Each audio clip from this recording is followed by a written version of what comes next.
Hey, this is Ken from Coffee Crafters, and we wanted to do a video on getting a business started because everybody starts somewhere. And we have hundreds and hundreds of customers out there. We hear their customer stories on how they got started, similar to how I got started. And a lot of them are roasting on a popcorn popper or something and selling a pound of coffee to their neighbors, and then they kind of scale it from there.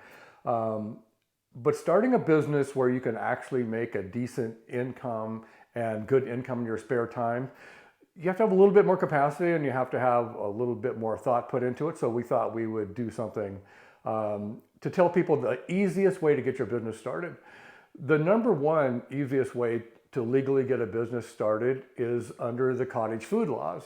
A lot of people don't know what that is, but you're allowed to run a business out of your home. Every state is different.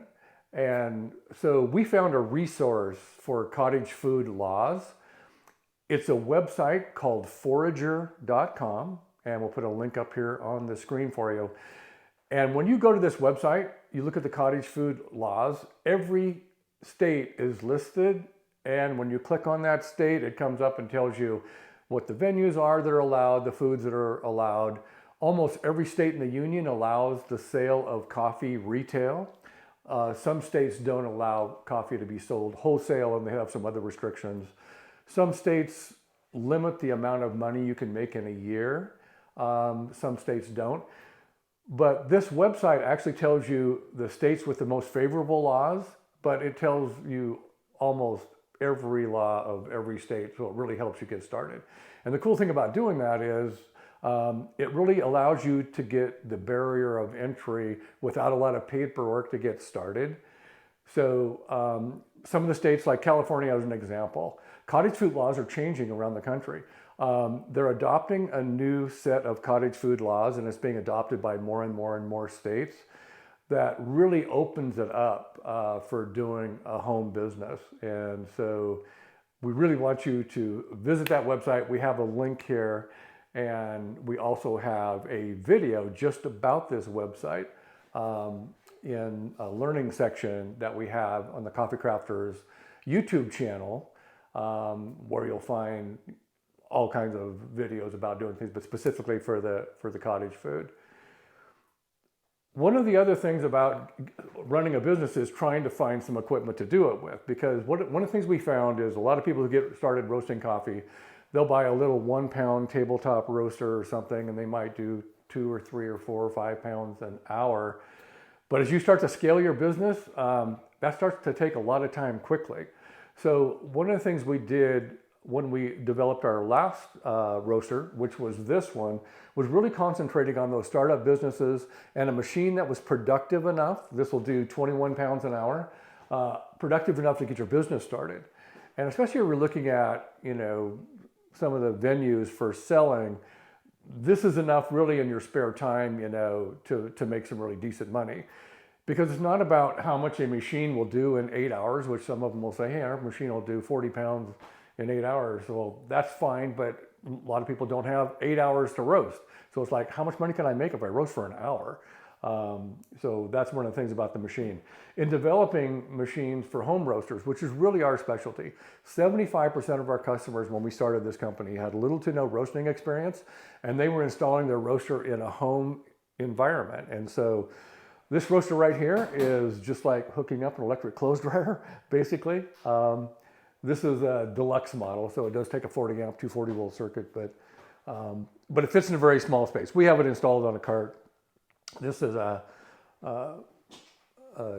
tabletop, really a benchtop type of roaster, and fits in a very small space in a corner. And so the equipment to start a business with this, you can start pretty much a full-time income if you were using this full-time.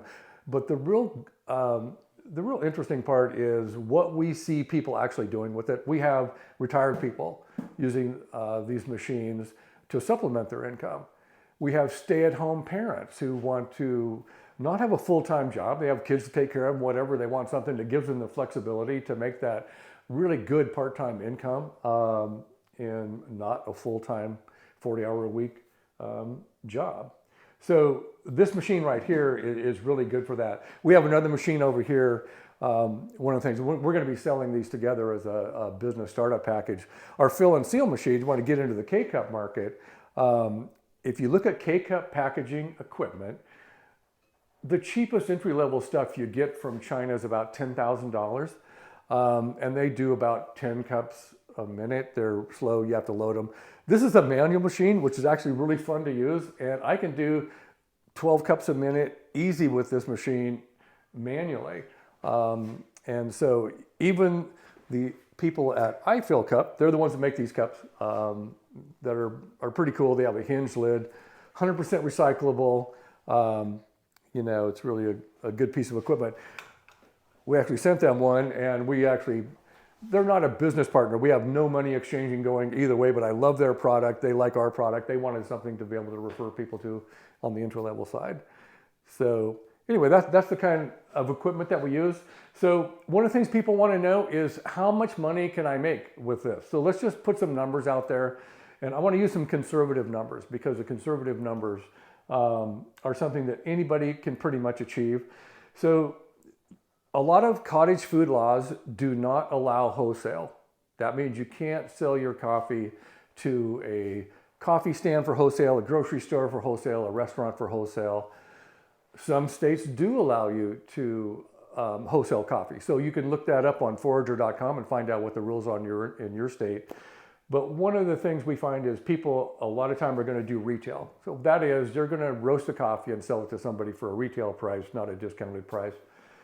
So if we're doing 20 pounds an hour and you are charging the average price for a 12-ounce fresh roasted bag is $12, you get about $4 to $5 into your manufacturing costs. That's the green beans, the packaging, and you got your $12 retail price, so it's $7 or $8 a pound profit. So that's pretty good. So it's like $160 an hour, doing just whole bean or ground. And another thing, if you are going to grind your coffee and you're getting started on a budget, I got this machine off of eBay, and these are on there all the time. This is a Grindmaster 890, which I like because it has a 3-pound hopper in it. You find them all day long for $400 or $500, and they have a really good grind quality, and the parts are easily accessible for them.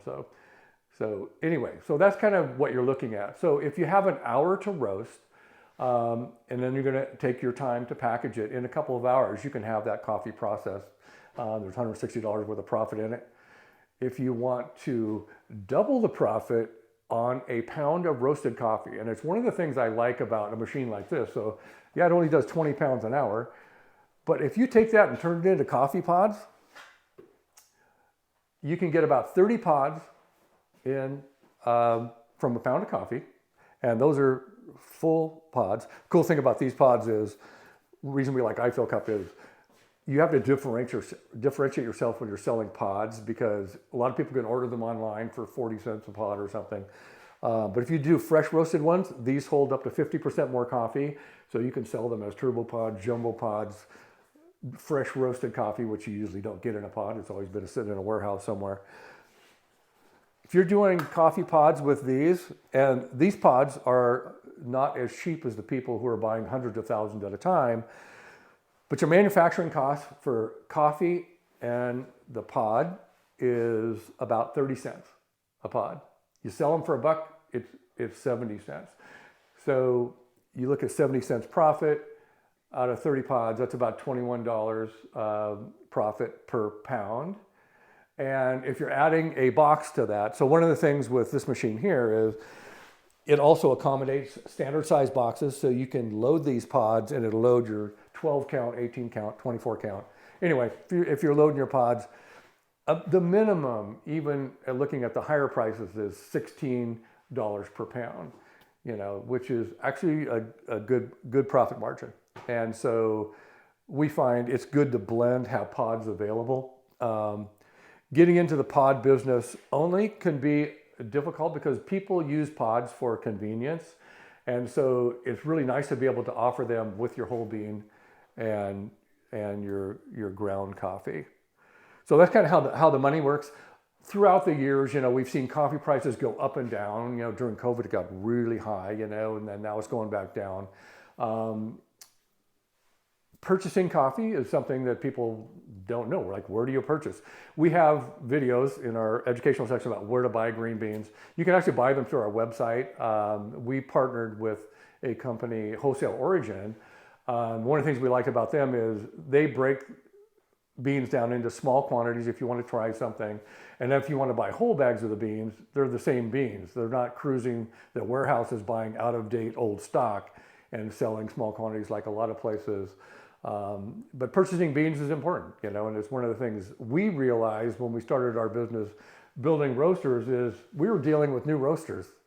Buying a roaster is one thing, but it's like, how do you answer the other questions? How do you package? How do you market? How do you do all those things? And so we have videos on that. So where are you going to sell your coffee? So one of the things to consider when you're roasting and selling coffee is how to connect with customers. Because we tell people all the time, being a successful roaster is 9 parts marketing, 1 part roasting. The roasting is the easy part. Regardless of what you read online, the roasting is actually the easy part. The hard part is like, how are you going to find those customers? One of the resources that everybody starts with is friends and family. And it's a good way to gain confidence when you're roasting coffee is you're selling to friends and family, and you're going to get some positive feedback because everybody loves the coffee. And so that's a good way to get started. When you want to grow beyond that, one of the good things to do is to sell to an organization. And one of my favorite business models, and we've seen some people really excel at this, is selling to nonprofits. So how are you going to do that? Well, the way that it works, let's say you're in a cottage food state that does not allow wholesale. We can't sell wholesale to a restaurant or something. What you can do, though, is use a wholesale type of model with a church, a school, or some other organization that has a captive audience, and they order all their coffee from you. Let's take a church as an example. If you were selling to their congregation, they're ordering coffee through the church to support their church. They order the coffee from you, they pay you, you donate back the profit that would be the difference between retail and wholesale back to the church, and you write it off. And that is a retail business. That is not a wholesale business. And what I really like about sustainable fundraising and coffee, if you've ever donated or purchased things from a school or whatever, they're selling greeting cards, popcorn or something, you can only use so much of that, right? Everybody uses coffee all the time. And if people want to support their organization, whether it's a school or a church or some other organization, and if you can make it easy for them to purchase from you, makes delivery easy. If you were selling to a church, you deliver the coffee there that people have ordered during the week on a Saturday. They come to church on Sunday, pick up their coffee, and you have the delivery process in place. Same with the school, where some schools will allow you to sell coffee to the parents to support the school, sports activities, music activities, whatever, and then deliver their school and the kids take it home or whatever. So anyway, those are 2 ways to do it. Another one that is really, really popular, especially if you don't want a full-time job, you just want to do it part-time but make some good money, farmers markets. So farmers markets are growing around the country. There's over 50,000 of them. We found a website. It's a National Farmers Market Directory, and we'll have a link to the website right here. When you go to that and you put in your zip code or your city, it lists every farmer's market near you. You click on the link and it's got the contact information, because a lot of farmers market, you have to sign up for them early or whatever for space. But it's a great way to go on a Saturday, a Friday, a Thursday, whenever they have their farmers market, and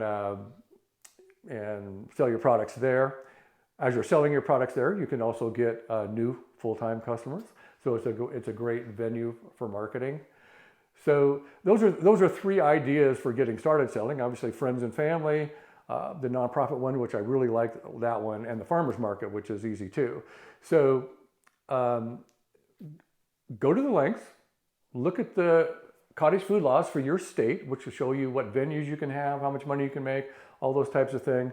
And then if you're interested in farmers markets, go to the farmers market directory and look up the farmers markets close to you, and you can set a little boundary around where you're willing to travel, and there'll probably be more farmers market than you thought there were. So anyway, that's information on how to get a business started easily doing this. One of the things you want to do is we have a new category on our YouTube channel, which is starting up coffee roasting business, and it's going to have things in there on getting started with marketing, packaging, roasting, all those type of things with our entry-level equipment, and you'll find that informative. If you have any questions after you go through and look at those resources, give us a call. We don't just sell equipment. We have been helping people with questions about their roasting, packaging, marketing, whatever for years. That's one of the reasons our business has grown. So take a look at that information and stay tuned for the next video. We will be talking about starting a business, full-blown coffee roasting business full-time.